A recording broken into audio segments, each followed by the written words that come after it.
ہم سب جو دعائیں کرتے ہیں نا، ہماری دعاؤں پر اللہ کے دھیان کے بجائے اپنی حاجت کا غلبہ ہوتا ہے، اپنی حاجت کا غلبہ. حالانکہ حاجت مخلوق، حاجت مخلوق، حاجت مخلوق، اور دعا متعلق خالق سے.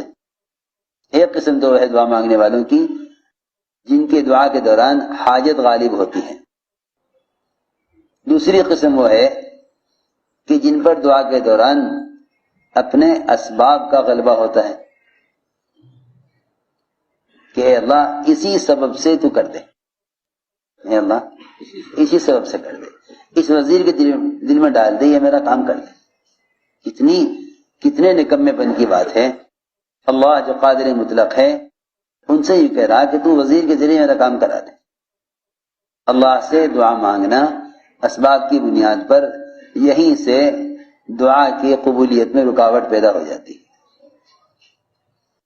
یہیں سے دعا کی قبولیت میں رکاوٹ پیدا ہو جاتی ہے. لو، دعا سے پہلے اللہ کا ذکر کرنے کا مطلب یہ ہے کہ تم اللہ سے جب مانگنے بیٹھو تو پہلے اپنے ذہن اور دل کو اس کے غیر سے پوری طرح خالی کر لو، پوری طرح خالی کر لو، پھر مانگو.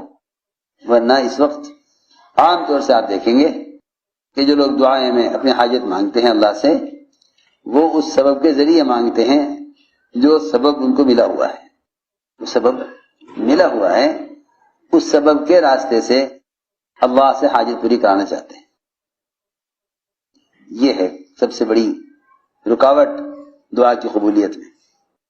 اس لیے فرمایا کہ جب دعا کرنے کا ارادہ کرو تو پہلے اللہ کی حمد کرو، اللہ کا ذکر کرو، اللہ کا ذکر کرو، پھر دعا مانگو.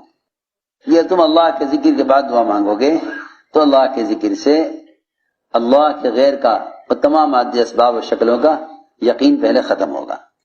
پھر اللہ سے مانگو کہ اللہ تو یہ کام کر دے، یوں نہیں اس کے ذریعے سے یہ کام کر دے.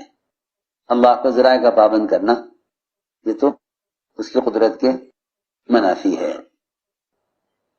دوسری بات یہ ہے اللہ سے مانگو اس کے اسم اعظم کے ساتھ.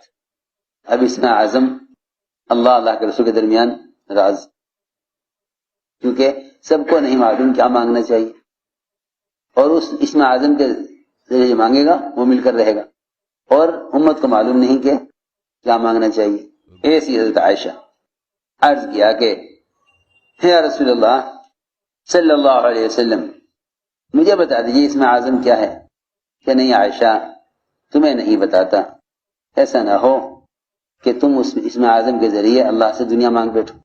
تو سوچو اتنی دنیا سے بے رغبت، پھر آپ نے عائشہ کو اسم اعظم نہیں بتایا. کہ عائشہ تمہیں نہیں بتاتے، تم اس سے کیا طلب کرو گی؟ دنیا طلب کر بیٹھو گی.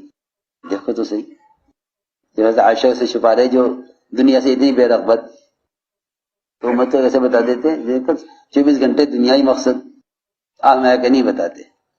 عائشہ اچھا ٹھیک ہے نہیں بتاتے تو نہ بتلاؤ. وضو کیا، 2 رکعت نماز کی نیت باندھی، سجدے میں گئی، یا حی یا قیوم یا حی یا قیوم یا حی یا قیوم. آپ نے فرمایا اے عائشہ ہم نے تو تمہارے سے چھپایا تھا، اللہ نے تمہیں بتا دیا.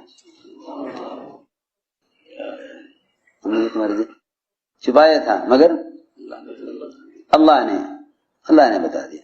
اے عائشہ تمہیں نہیں بتائیں گے.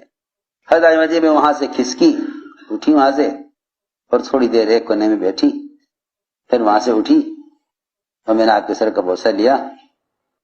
میں نے عرض کیا کہ یا رسول اللہ مجھے یہ بتلا دیجیے اس میں اعظم کیا ہے. میں نے کہا نہیں تم دنیا طلب کرو گی.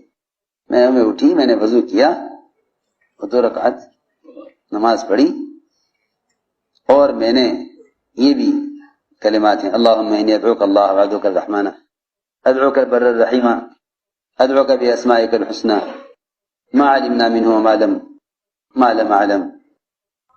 حضور اکرم صلی اللہ علیہ وسلم بہت ہنسے، اس پر بہت ہنسے. فرمایا کہ اسی میں وہ اسم اعظم ہے، اسی میں اسم اعظم ہے جو تم نے جو تم نے پڑھا اسی میں اسم اعظم ہے۔ تو میں نے عرض کیا کہ دعا سے پہلے اللہ کی حمد کیا کرو۔